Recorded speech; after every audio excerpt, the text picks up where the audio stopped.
Hi, everybody. It's Mary Rowe with the second installment of CUI City Talk.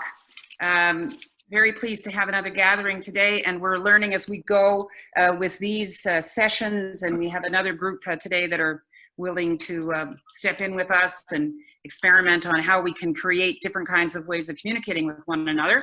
And of course, their topic is exactly that, civic engagement and public engagement, and how we're actually going to imagine ourselves in the shorter term and in the immediate term, finding ways to enliven our democracy and still have access to the kinds of opportunities to input on development decisions and all sorts of things that are obviously need to be talked about and discussed and negotiated, and what are the right mechanisms to do that.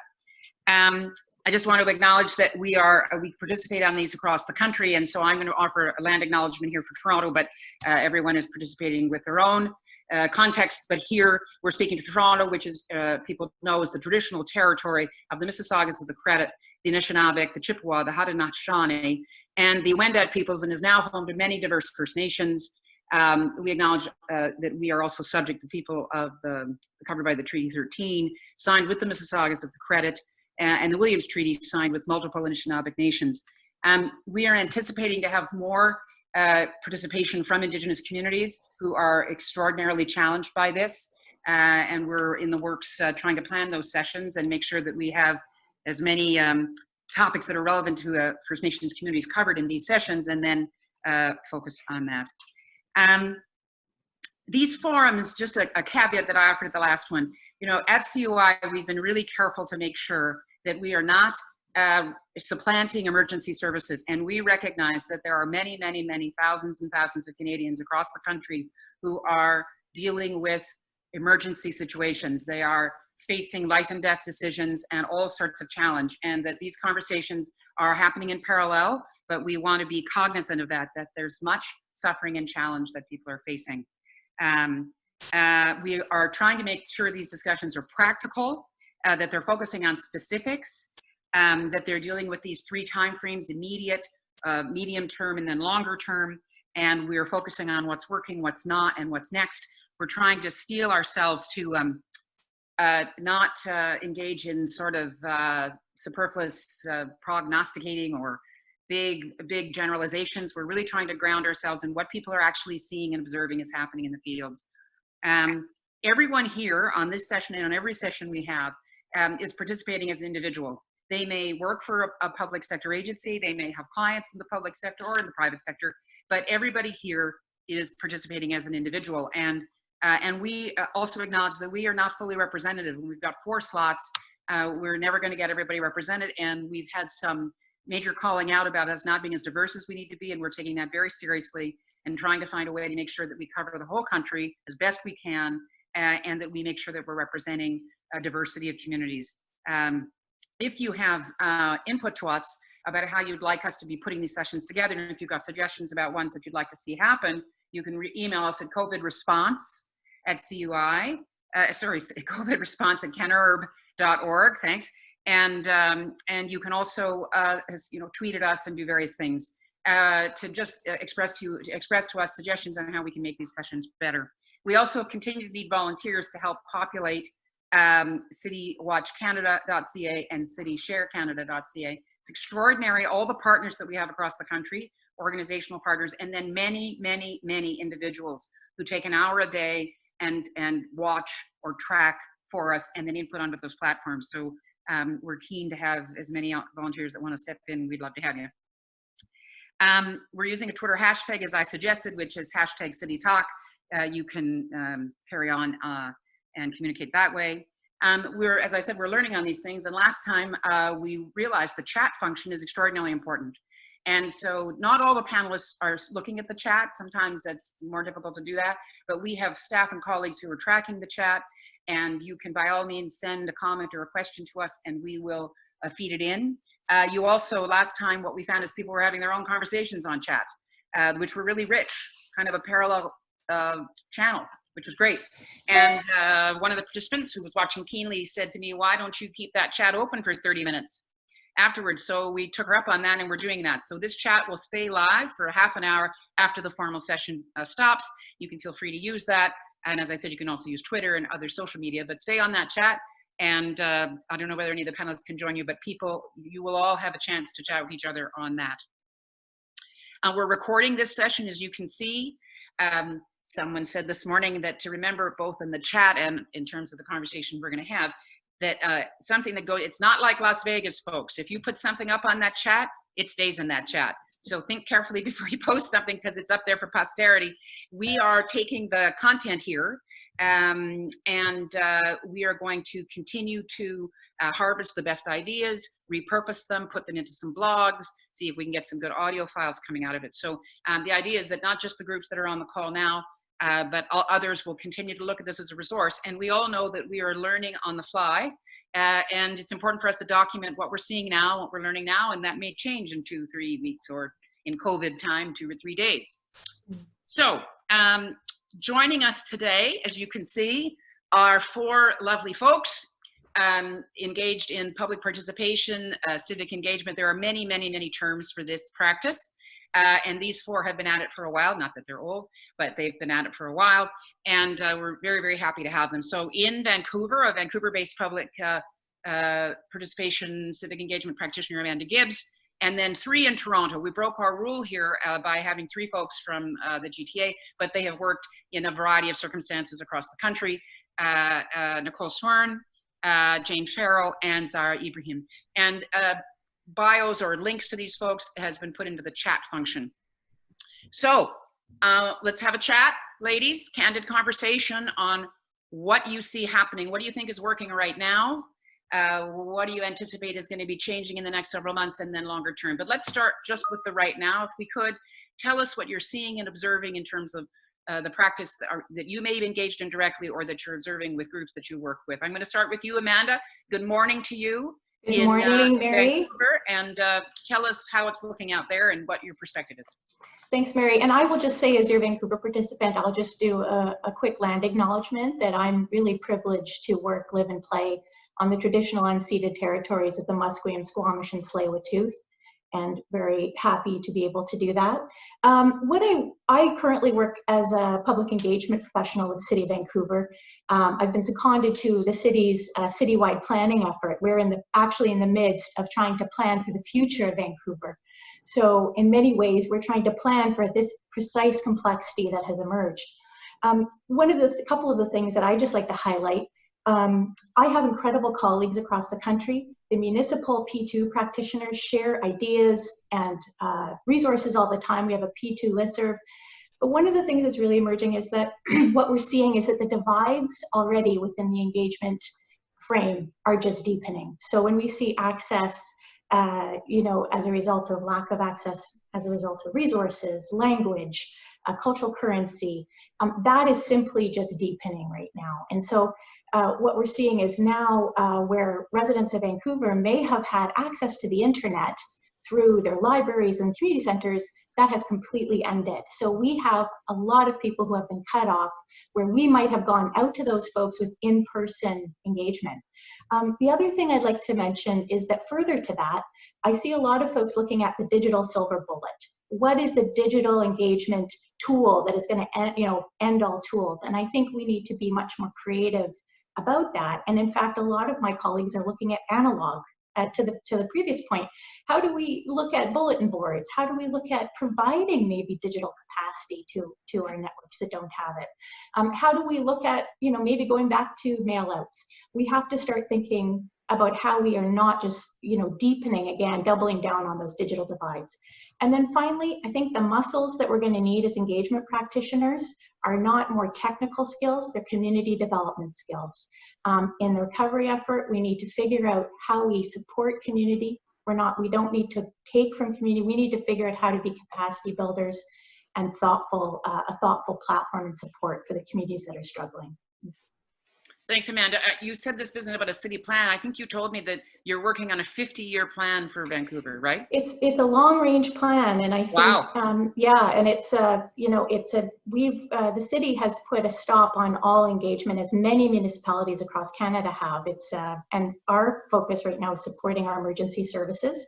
But what's interesting is that our emergency services folks are learning so much from community and what's needed.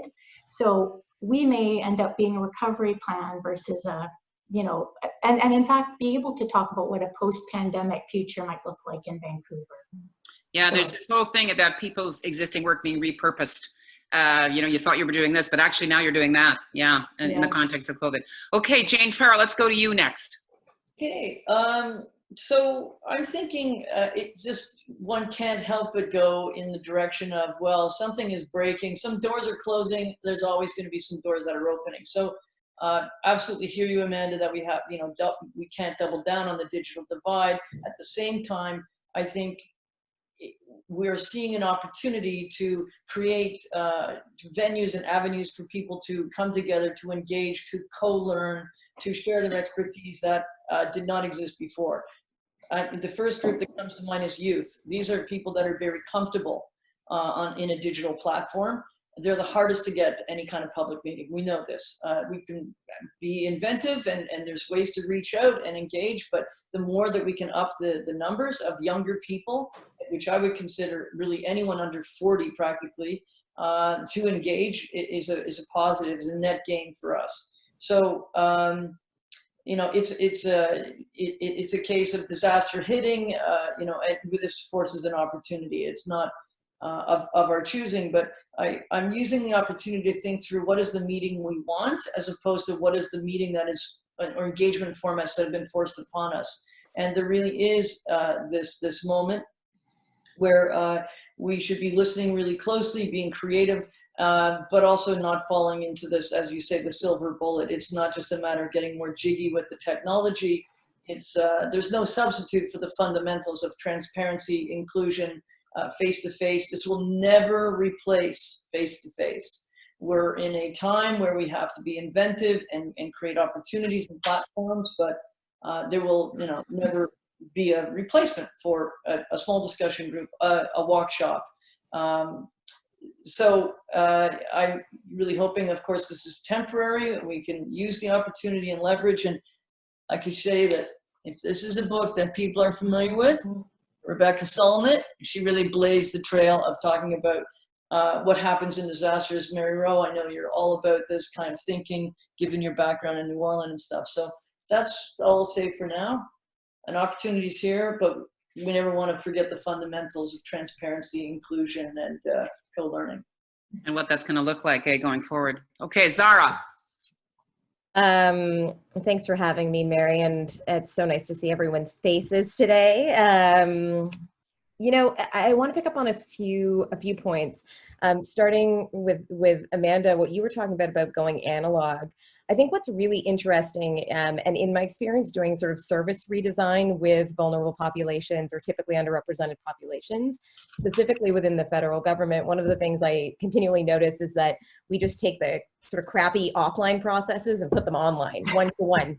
So if we have a talk, then we have, discussion, and it's what I noticed, and I did this a lot of work on old age security and translating that program from offline to online.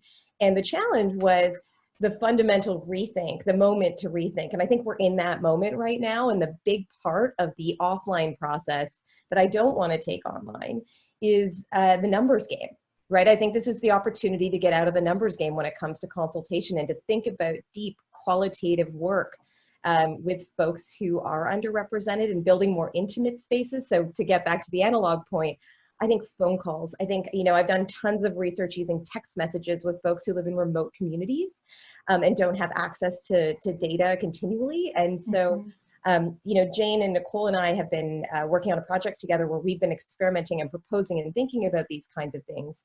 And it's been a heavy lift to get us there. And so I think looking at going deep with fewer people rather than broad with many, this is really the moment for that. And using what we learn from those smaller groups of people and those intimate conversations to extrapolate sort of bigger conversations we want to have with sort of civil society at large. Then the other thing I just want to pick up on is the community development piece. I think this is, I've been doing some research with our Chief Planner's Office here in Toronto and the Wellesley Institute and my colleague Kofi Hope. And we've been looking at public consultation with equity-seeking groups. And the sort of nascent kind of Department of Obvious insight that we've had is we need to rethink who the vendors are for public consultation. And I say that, all of us, you know, being cognizant of all of us on this call, doing that kind of work. But I think one of the things that we heard was that community development organizations are often brought in, you know, for an honoraria to engage their populations, and are stretched and leveraged by vendors to, you know, engage their community without, you know, really being sort of supported and funded to do this kind of work. And in California, there's a really great example of how they did their transit planning, where their RFP actually has a list for community vendors to pitch on consultation projects. Given that community organizations and community development organizations right now are really on the front lines getting insights about what people need, I think that this is really that moment to start to think about who our vendors are, who has frontline access, who's having nuanced conversations about real needs, and to support them. As, you know, we don't need to call it consultation because that's not what it is, but to surface insights from the conversations they're having on the front lines, and use those for, you know, policy infrastructure development projects. Right. I mean, I want to come back, Zahra. We're going to come back to a number of things people say, but I want to understand what you meant about intimate conversations, like intimate consultation. Yeah, so this sort of borrows from human-centered design and ethnography, like the best parts, leaving the bad parts of ethnography and taking the good parts, where instead of asking people, hey, what do you think about this service? What do you think about sort of, you know, the transit service in your community? Tell me about your life. Like, let's spend an hour, tell me about what your day-to-day life has been like during COVID. And from that, if you were to talk to someone who's struggling in this time, they might talk about transit, they might talk about food access, they might talk about housing, but they'll talk about it in a way and share things that they didn't think were relevant that are hugely relevant and nuanced. Right. And of course, there's that whole question of the dynamics when you get people into groups and everything. Okay, Nicole, let's go to you. I think it's going to be, first of all, thanks a lot for having me. Also delighted to have this discussion. I think it's going to be a big yes and discussion between now and 1. I don't disagree with anything anybody said as yet.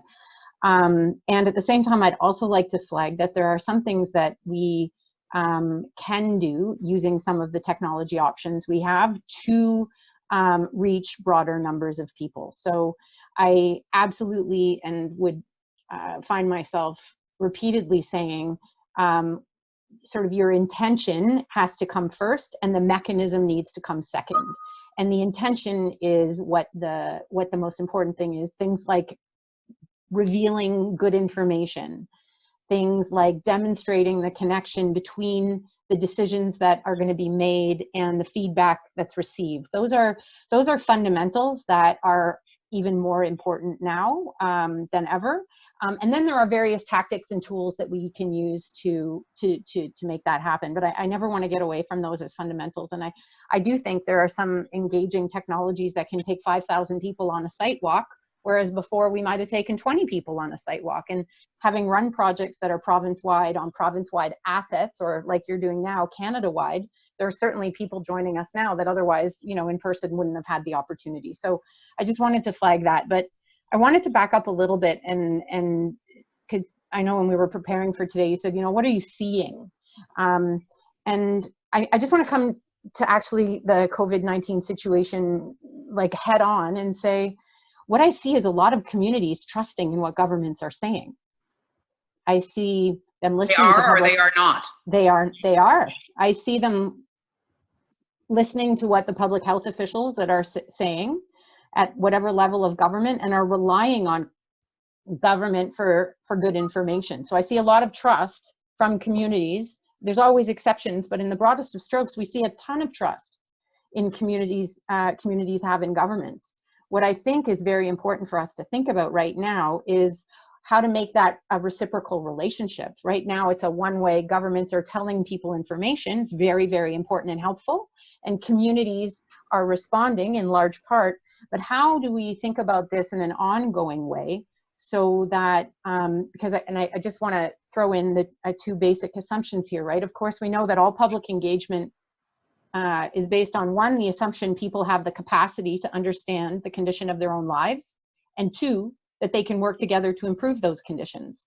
And so far, what we've got in our COVID experience is a very, we receive and do based on direction from governments, but we're going to need to think about what does this mean over the longer term, and how can governments engage communities in a go-forward basis so that we're taking the benefit of, we understand the lives we're living, and how can that help inform how then governments respond. So we have this reciprocity between and trust building that helps address some of the cynicism that we know has been there for quite some time between governments and communities and governments. So I think I'd like to start thinking about how we apply some of this discussion to that.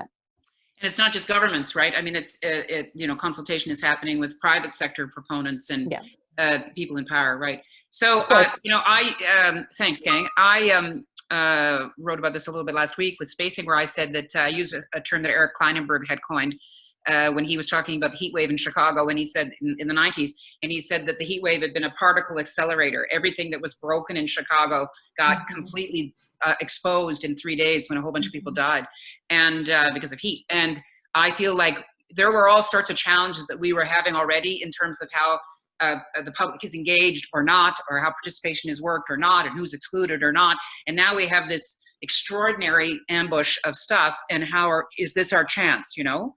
So I'm so interested in a whole bunch of threads. Let's talk a little bit about the point that Amanda first put up about the digital, there is no silver bullet here. And going back to, do we have to look for a whole bunch of that? I'd like to do something on that. And then I'd like to talk a little bit more about what happens if we get out of this numbers game and we start, I don't know how we motivate that to make it more nuanced, more selective, how we get feedback. But Amanda, do you want to jump back in on what you're seeing? Yeah. Sure, Mary. And I think, I also wanted to build on some of the points that Zahra was making, but I think that, what I'm hearing is municipalities or governments around the world, they're actually looking at getting digital capacity to communities who don't have it, as we're talking about human security and getting people set up. Making sure that people have access to the internet is going to be one of those base cases. It's going to be like, if you're going to be able to connect into information, we need to make sure that people have access and phones. The other piece is that I know in our municipality, we're really trying as hard as we can to think through this sort of reciprocity issue and the often transactional nature of engagement. And one of the ways we're doing that is we're granting to community organizations. City of Toronto did some great work around, they did a public benefit strategy 2 years ago, and I think that's something to really look at. But how do we honor and support not-for-profits who have those relationships, who have those connections? Why would we be trying to duplicate that or somehow replicate that when there are these incredible leaders within community who have that work? And so how do you resource in a meaningful way and that works within sort of public sector guidelines? So, whether it's procurement, whether it's granting, whether it's contracts that are meaningful, I think that's something, and without the strings attached. It's like we're working with some of our local host nations, different organizations, a grant so that they can hire staff to be part of all sorts of initiatives. So that's one sort of piece that I would suggest. And Amanda, what are you thinking about the statutory requirements? I'd be interested. We've got people here who work in different jurisdictions.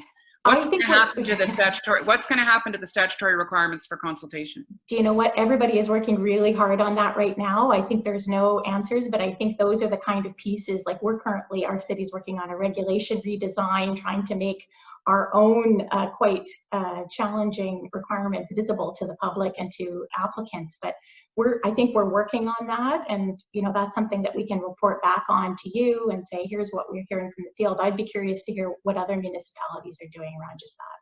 What are you hearing, guys? Well, there's certainly the challenge that municipalities are facing around timing, right? Like, it's not like they have solutions figured out right now. I'm sure they're working on it, but the first and primary concern is what's the right time to go out and have a conversation like this in the midst of, as you were saying, Mary, life and death decisions and real crisis unfolding. So it's not really the right time to kind of go out and go, what do you think about a swing set versus a water play set, right? But some organizations seem to be doing it. I mean, a transit authority a transportation planning authority that shall remain nameless seems to be going out with something, which seemed puzzling to me. Well, I mean, there are people available. That's the other thing, right? There's people who are online and sort of time. Right. So there's, people are making those, evaluating those pros and cons. It could come across as pretty tone deaf to go out at this time, but On the other hand, there seems to be an appetite in others. So, but that's primary for a lot of people, is like, what's the time? So everything's on a pretty hard pause right now that I'm working on. But you know, when will be that time will be the first decision that's hard for municipalities and organizations to make. Anybody else know about changes to statutory requirements that other municipalities are exploring? Nicole or Zahra, do you know of anybody else cooking it up? I know that different municipalities have different capacity to go to work, period, just to keep the day-to-day functioning going. And in some cases, it's 30 or 40% of staff, depending on a department. And so we're hearing that there are some places where staff are well equipped to work from home. There are other places, and servers are accessible with the capacity required. And there are other places where that is absolutely not the case. So I would say it's premature to think about a change to a regulatory requirement at this stage. What I expect is that there will be an effort to demonstrate how you can use untraditional tools to meet that regulatory requirement. And I expect that to be the case all the way till the end of the year.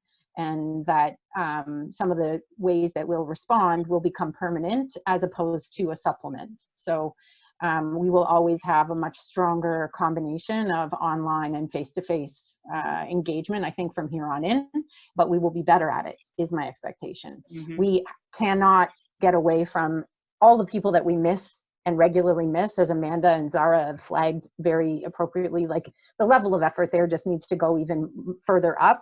And I would say the baseline is already extremely low, but we know exactly why, and we know exactly what needs to be done. So that's just a question of will. But I think on the regulatory comment specifically, I don't think we even have staff in place yet to make those calls. You know, yeah, Zahra, do you want to weigh in on this at all? Yeah, I just have one piece. It's a bit of a tangent, but I think it's important to mention, which is it's municipalities and public sector institutions that are continuing to go out to consult. I think they're doing it in concert with vendors who are worried about their livelihood, which is part of where this conversation, this conversation together began, where I think I mentioned, and a few of us mentioned, that, there's a lot of consultation practitioners who are worried about how they're going to earn money. So as opportunities continue to sort of be live, they're continuing to deliver on that. I think everyone's doing their best. And even if they're delivering on what is a low baseline, they're also trying to eat. And so I think that right. there's something I just want to acknowledge, that, I think there's a lot of people on this call who are worried about how their livelihoods are going to look, and those they support and represent, and how they're going to continue to support them if this work dries up in the interim. So some of that ongoing consultation is as a result. I think I want to be charitable at this time. I want to be generous, and I think that's part of the motivation. I know what you mean. I mean, I see that, there are ongoing initiatives. I think Sidewalk Labs, Lauren Katz just put on the chat line that Sidewalk Labs is going out asking for feedback on their plan. And some people are going, wait a sec, what the hell? Can we just talk philosophically for a second? Like, the consultation, the dilemma with consultation, I think, for lots of folks is it sounds one way. I've got an idea or an initiative or a thing I'm going to put together. I'm going to consult with you to see whether you like it or if you can improve it or whether it's a problem for you, versus Nicole, remember, you and I were young, and Sally Lepard was trying to advocate for community-based planning and making the point that we need to have collaborative process. And when we put up citysharecanada.ca, that was for the very reason that one of the questioners has said, what about citizen science? Are we highlighting this? Because we knew that really smart ideas are going to get improvised in communities now. And as like the thing you put up, Zahra, and others across the country who are responding in unique ways to their unique circumstances. They see an opportunity and they do something to do it. And we've got over 400 of these examples now up on CityShare Canada, and they're going to continue. And that's everything from flatten.ca, that undergraduate kid at the Trey, who was an engineering student who put up something with a bunch of pals and then got a bunch of experts to help him. So do you think we could morph this? Is there a moment here where we're going to be able to somehow take consultation into a new frame, that it's actually co-development or something, and not so much somebody with power coming out getting input from people who don't have power?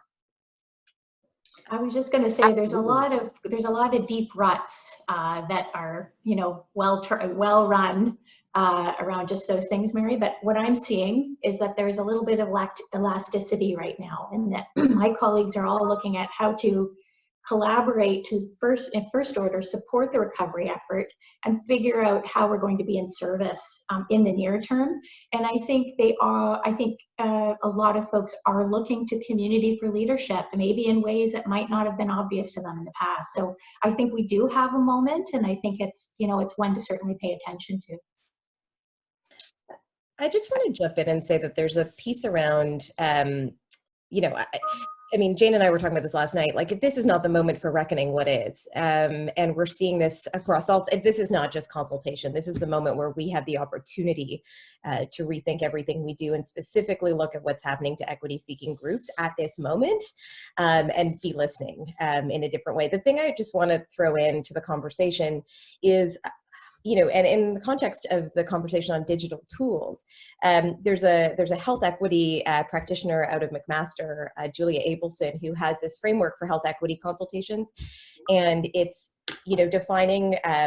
delineating what you're doing between representation, capacity building, instrumental, which is like decision making, and power sharing.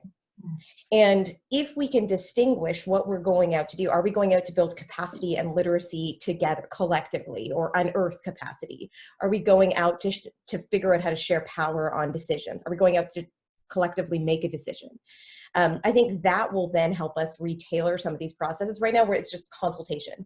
We're going out to talk to the public, but what is the goal, and what are the explicit goals, and what are the tacit goals? And I think that should be part of the reckoning of this moment, is getting more nuanced and defined about what we're going to discuss and engage or whatever with the public about, so that we can then tailor and explore new tools for those different outcomes. Yeah, exactly. I think that they're also, just on a very pragmatic level, there is a lot to be said about the fact that when you're hosting things online and banking them and putting them so people can access and stream them at their convenience, that alone is going to make a difference. I mean, the most difficult people to get to in consultation are parents with kids, for obvious reasons. And you can even put out the hot meal or the bus tickets or the childcare. It's still incredibly difficult. And that is a group that is hugely impacted by the design of cities, transportation, all of it. And so that alone, just pragmatically speaking, the fact that you can stage consultations that roll out over several weeks, like you can post information, discussion guides, and videos and so on that people can access and interact with on their own time. You can then have an online version of it where, so that live you want to interact with people, and you can summarize. I mean, again, pragmatic, but this one tool, Slido it's called. Probably many people are familiar. This concept of even upvoting as you're doing a chat, like as we're seeing the chat scroll along here, which is fast, and I'm going, like, there's some really cool stuff there. Just being able to put a like. So when you're moderating a panel in public, you're just kind of relying on reading the room. I think that's kind of the sort of stuff that people want to do. I mean, I think we're all facilitators here. The classic move is, let's take 3 questions at the same time. We'll have a little rapid lightning round, but we all know what we're trying to do is get 3 questions in the hopes that you'll get one that's really kind of feels more on point, and that's going to get more of the attention from the panelists. So just, there are tools up there for sure that are going to make things better and more exciting. Can I pull us back to the sort of imminent situation we're in now for a minute? What about decisions that are being made and taken? I mean, there are things that municipalities may have actually been very close to completing, or there may be things that are actually instrumental to how we're actually going to recover. So the recovery processes that cities are going to start embarking on. Thoughts on that, about how, you guys have got a whole big bag of tools here. And do we need to sort it out? I mean, I know that we don't want to resort into specific tactics. So what's your sense of how we can navigate the emergency things that are going on now? I wanted to jump in, and it's nice to see some friendly faces on the chat here, from communities and from governments at all, nonprofits, everybody in there. I want to flag that we just, and I don't mean to speak in the broadest of strokes only, Mary, because I know you want to get specific, but the point is that we make better decisions when we understand the consequences of those decisions.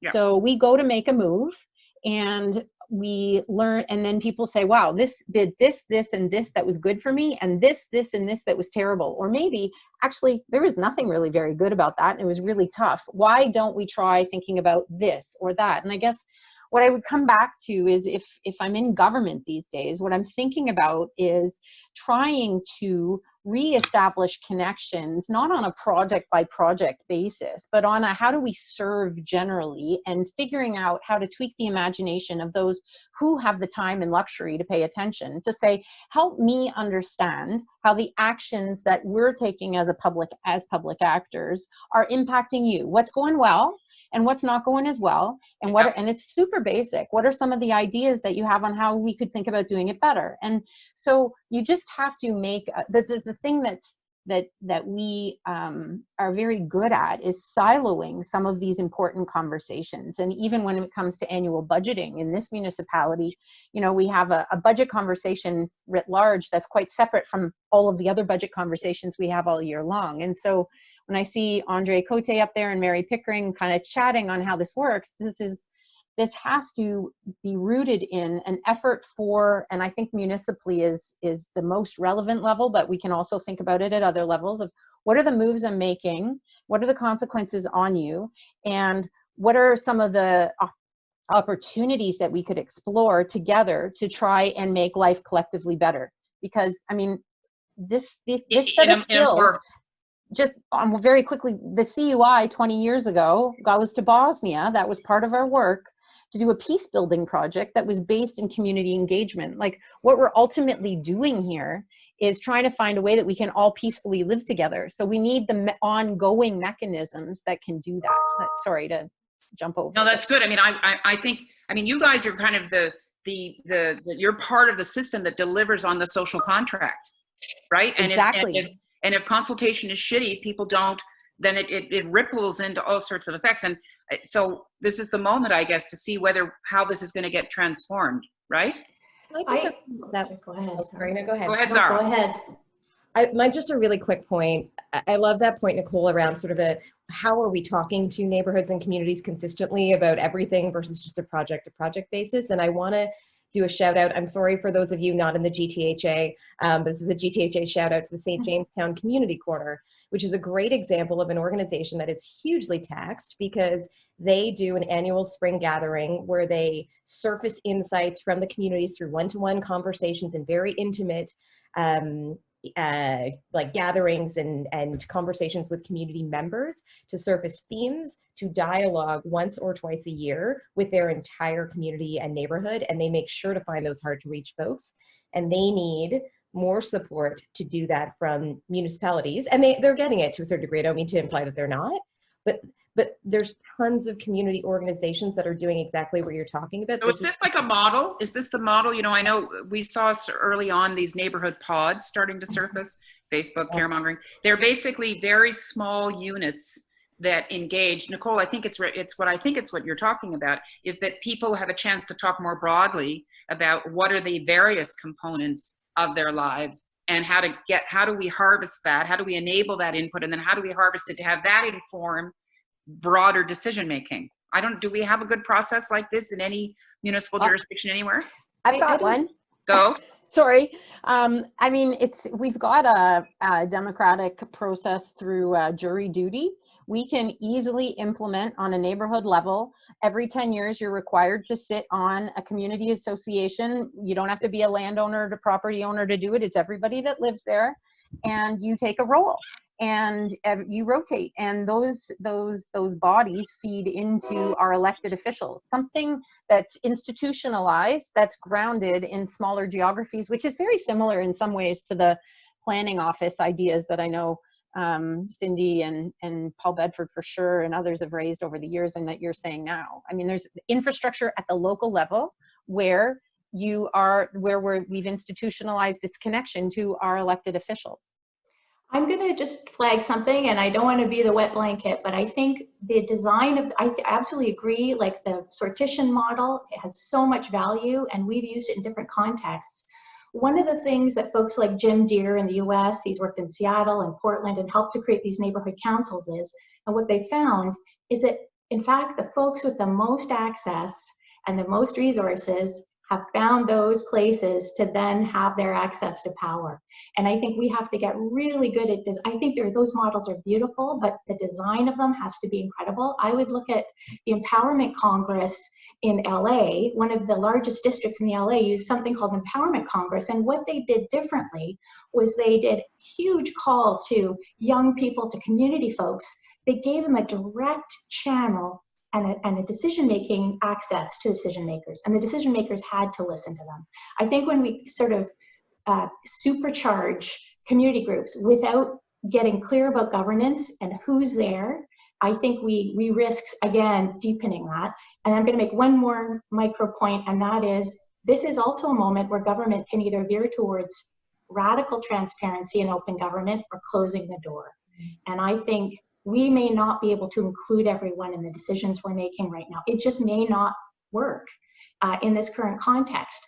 But I think an antidote to that is committing to radical transparency, like saying, showing under the hood in every instance. And that's not easy. That, again, is a moment. So, but Amanda, I understand the command control need when you're in a pandemic and you need a strong central authority that's making those key decisions, a militaristic kind of hierarchical thing. I get it. But what about, in Toronto 6 decades ago, we had community-based planning offices. We devolved a whole bunch of stuff. We had a history of this, and decisions were actually taken at the local level, empowered at the local level. And is it not possible that we can imagine that we're going to want to move back to a decentralized approach so that people have access, and now through the civic jury system that Nicole Swerhun's dreamt up, can we not do both? Can we not? I hear you about radical transparency in the case of situations where you can't have everybody in, but what about all that granular stuff that could be navigated locally? I totally agree. I think it's just being very aware of who participates and how to design those processes. I know Zahra's, are you aware of the Empowerment Congress? I mean, there's some really cool models out there. So I think it's in the design to ensure that it's not just, forgive me, more things white people like and have access to. It has to be something that is expansive, that is designed for inclusion. And then the other piece is, those neighborhood models are going to become more important now. Neighborhood resilience, neighborhood knowledge. I'd also point you to the Front Porch Project in Seattle. For years, they've been trying to figure out how to, and it's got its flaws, but they've been really trying to figure out how to support local knowledge and to really pay local folks for their navigation of community knowledge. Yeah, we're going to make sure that we put up on the chat all these models that people are proposing and the new Nicole Swerhun civic jury idea. Wherever we can get documentation, the Empowerment Project. You need to hold that book up again, Jane. People are asking for the SoulNet book title. Just hold it onto your screen and hold it long enough that people can actually see it. Thanks. Let's just now talk a little bit about what kind of advice are you able to filter back to your clients and to your close colleagues about how they're going to pursue consultation in the next 4 or 5 months? Zahra. Go, Zahra. Or Jane, whoever. I'll make a quick point. One of the key values in the sort of engagement work that I try to do is, and this is what's going to be, I think, quite challenging in a digital context, is to kind of narrow social distance. We're in the middle of don't have a public meeting. I mean, how much more of a crazy challenge is that? Our business is bringing people together, convening conversations. So we're finding these ways to host them, do them digitally, Zoom, etc. But at the core, I see the work that I do when I'm doing my work really well is narrowing social distance and enhancing a kind of civic literacy and an understanding for other people's perspectives. I guess we can do that online, but it'll be really hard. So I do a lot of walks. One of the things that happens is someone, the head planner or the local neighborhood planner is walking side by side, maybe one of the skateboarder kids who's come with their parents, who finally has a chance to go, well, why can't you just put a couple of pieces in the park? Like the kid is never going to speak in a giant town hall. But now, you know, you're sort of encouraging that connection, going, hey, you know, you brought your skateboard. Hey, Greg, you know, did you notice this?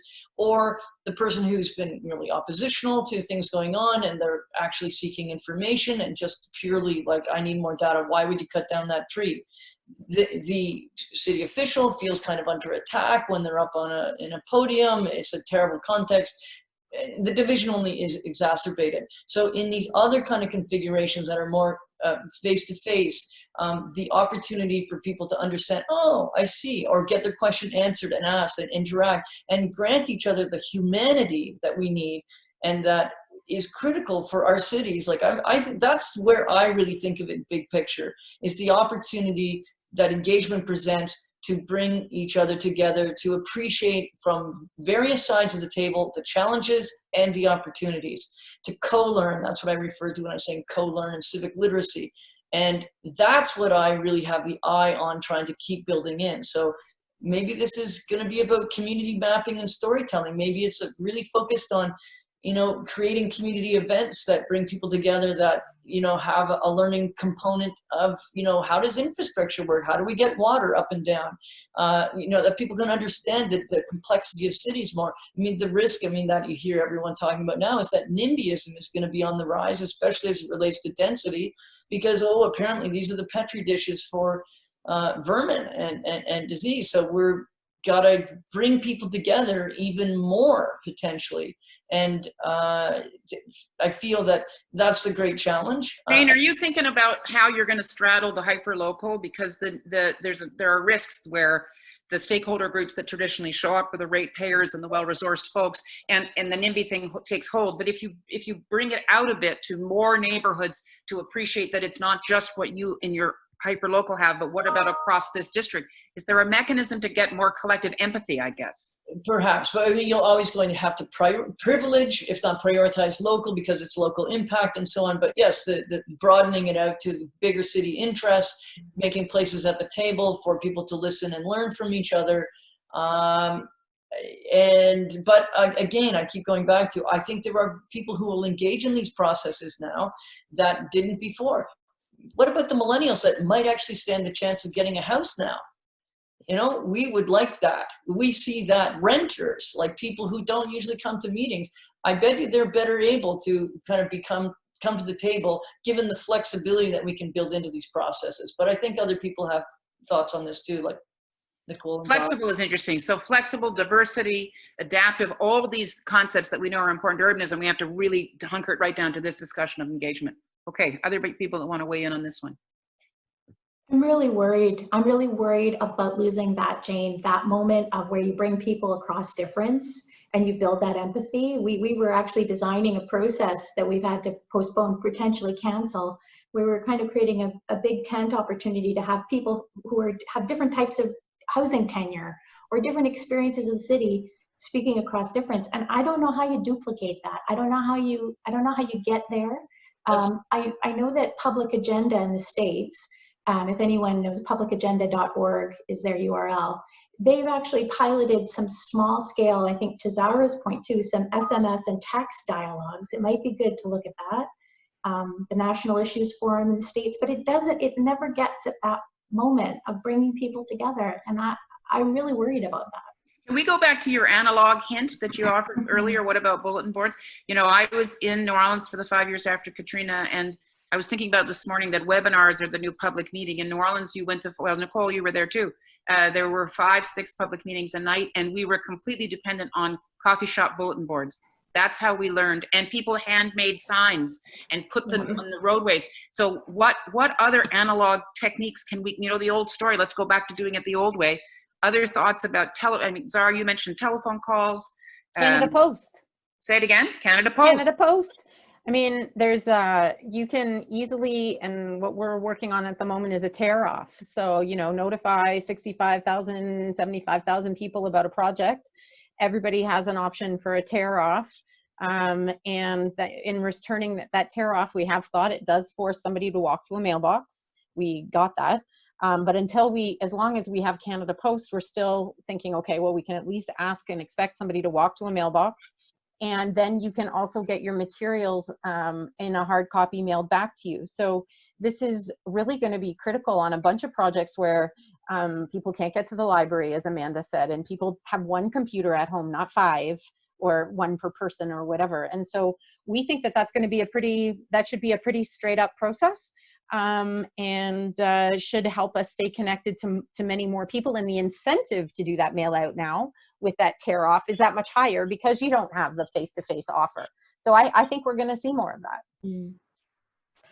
Zahra? You know, I do want to do, I think what's really exciting right now that I'm finding is that at the very least in Toronto, our municipality is so open to proactive, you know, proactive outreach. So I've been speaking to 211 Toronto, a huge shout out to them because they're a United Way agency. There's 211s across the country.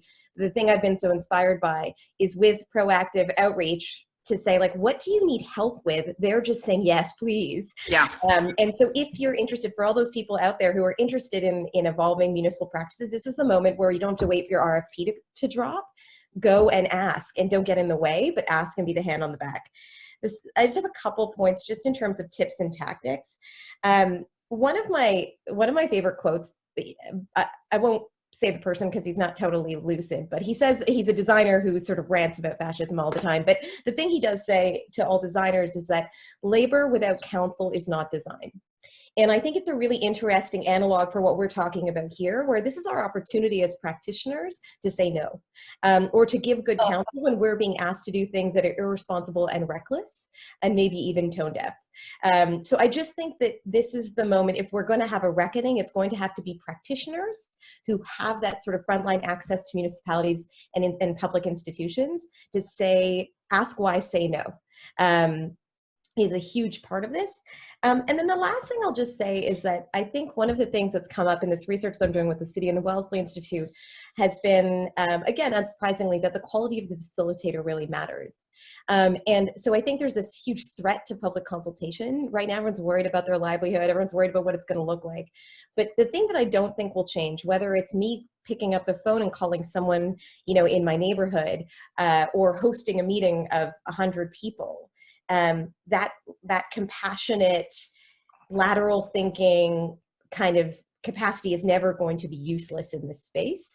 And so I just think about, you know, instead of just trying to figure out how to bring your stuff online, think about how to sort of bring that kind of quality facilitation to different scales, because that's not going to go away. The need for that's not going to go away.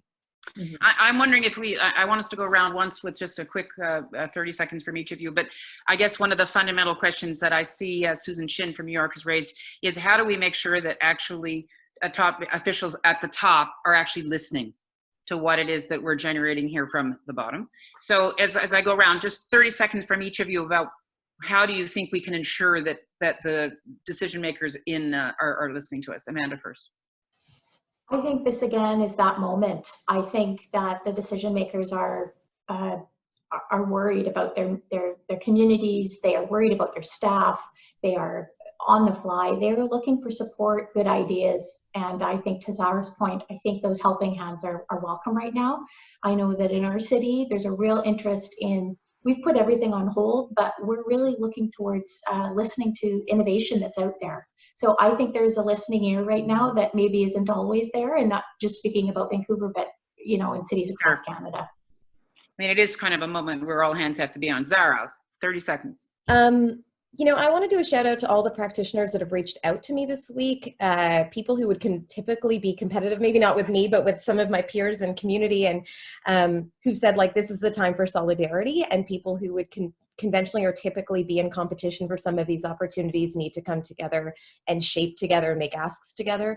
So I think the sort of coalition building and solidarity across practitioners is really important. Let's have really great debates, but let's take a unified and productive voice to institutional leaders who have a lot going on right now and just need to know what we want. You know, so I think if you know, get together, I want to do a shout out to Liz from Laura, who reached out this week, and the Process Gals, and like, there's just so many great folks. I'm not even naming all the awesome people, but I've been hugely impressed by the solidarity. Sarah, is that what you mean by vendors? Are you do you mean, that's Yes. what you meant by, somebody asked, what do you mean by vendors? So you mean people who actually play this intermediary function? People who bid on contracts with the city or public institutions to facilitate public consultation or civic engagement activities. Right. I mean, it is interesting, the constituent, with each one of these events that we do, we are aware that there's a constituency of folks that gather on these particular discussions. And that's why we want to keep the chat open. And that's why we want to think going forward, how do we have these kinds of peer-to-peer conversations? That's really the business that COI is in. Jane, I just want to go ahead, add, Zahra, and then Jane. Go ahead, Zahra. Last piece would just be like, and I don't want to say that all of us are doing it right. I'm just saying that we need to get together and reckon ourselves, but with our sort of the problematic nature of some of our work, but then we need to have one voice. Jane. Yeah, vending. I just can't stop thinking of hot dog wagons. Really. It's just, and yet it's hard to say consultant, isn't it? Okay, so I think that the onus, if I can say that, we need to hold ourselves to our feet to the fire as the consultants, vendors, that we need to really be clear what it is people are being asked to have input on. That what's up for influence thing is what makes it relevant to people, what makes it relevant to politicians. If you just want to go and go, hey, what are you thinking? Let's have a blue sky. It's a complete waste of time. It's disingenuous. It's not helpful. So our job as the consultants to make sure that we have real clear ask and task, what is up for influence, so people their input can in fact be used, because that is the basic muscle set that will keep people coming back, but that will make politicians want to read your summaries, that it's relevant. So the future is possible. Let's hope we can rejig it, and it is broken, but let's make it compelling and interesting. And I'm going to really blow your mind here. Fun. Because guess what? They're giving you their time, they're giving you their heart, they're giving you their mind. The least we can do is make it interesting and, God forbid, just a little bit fun at times. They deserve it. People are giving you everything that we could ever want. So let's treat them with respect. Nicole. I think I'll be brief. When you ask, how do you make sure people or decision makers listen? It's the same reason that I would listen, because there's a consequence on me, either a benefit or a drawback, period. So in my mind, when we are aware of the world around us, which all of us are, and when consultations are connecting with lots of people, we become extremely, we get a lot of insight from those people on what consequences are, things that you would never even think about. And ultimately we're in a democracy where people are eventually going to need to vote. So to draw a line between a few different pieces here, there is an incredibly important connection between what happens in the community among people who vote, what happens with our elected officials, and what happens with the institutions that they direct and the staff that are in those institutions that support those elected officials and then support the community. So what we need is a good two-way information flow so that people in positions of power to make decisions over public policy understand the benefits that can be gained and the drawbacks of certain moves. And then if they make a move, and you can't be so risk averse that we do nothing, that you have the humility, if you make a move, you leave the door open for feedback and you're like, oh God, that was wrong. Everybody can say, no, look, I have my open channel back and I know you tried it and it didn't work. So now you need to adjust in this way or that way. And I think that this is the most compelling reason that people would listen, because there's a consequence, a direct consequence to either a benefit or a drawback. And I can't reinforce that enough. And if I'm going to do a product placement thing, Daniel Yankelevich, 1991, wrote a book, Coming to Public Judgment. I've got it right here. And Happen to pull it off your shelf. A minute to spare. Into the screen there, Nicole. Hold that. I want to know about the insignia. For all time. Anyways, this guy, he's written a lot of books, and he talks about the quality of a public opinion, but also that same quality relates to decision makers. Decision makers do not make good decisions if they don't understand the consequences of what they're doing. They know that. So I'll leave it at that. Okay, so listen, the stakes probably couldn't be higher than what we're facing right now. And you have been such an engaging group to try to help illuminate a conversation about what's the role of the intermediary like you, and how all of us can be engaging in informing really good decision making going forward. I will agree with all of you that my experience, hello sweetheart, nice feline Human, make it human. that's right, indeed. I will agree that nobody is saying to us, oh, we've got this. Absolutely nobody has this. So we have a window where the wisdom of crowds is going to win out, we hope, and that people who are in roles that they can facilitate this kind of engagement, it's so incumbent on us to do it smartly and appropriately. So I want to thank all of you for joining us. I'm just going to make the point to our listeners that this is the end of this chat, but now the real work begins. The chat will stay open for 30 minutes. Lots of resources that have been suggested here that we will post on if they're not on the chat already, we're going to post them subsequently. A recording of this will get posted. We'll write some blogs about it. Again, give us suggestions as to what you'd like us to be covering and what the follow-up should be. I'm just going to finish with this call for transparency that Amanda emphasized. If the decision can't be engaged upon, let's make sure we're being transparent. And then are we really, as Jane and the others have said, are we engaging on stuff where we can really have an impact? Tomorrow you'll receive in the morning an email with the sessions for next week. There'll be 3. One on Monday on regional and local economic development, one on Wednesday on community wealth, and on Friday, those are panels at noon-ish, and then on Friday, we're going to start a one-on-one conversation with people that have very strong things to say. Mayors will start 2 weeks from now, and this Friday, a week from tomorrow, will be Jay Pitter. So thank you very much for joining us. Thank you. See you again. It's great. Thanks, Mary. Thanks, Mary. Thanks, It's a pleasure. Thank you. Thanks. Bye-bye. Bye.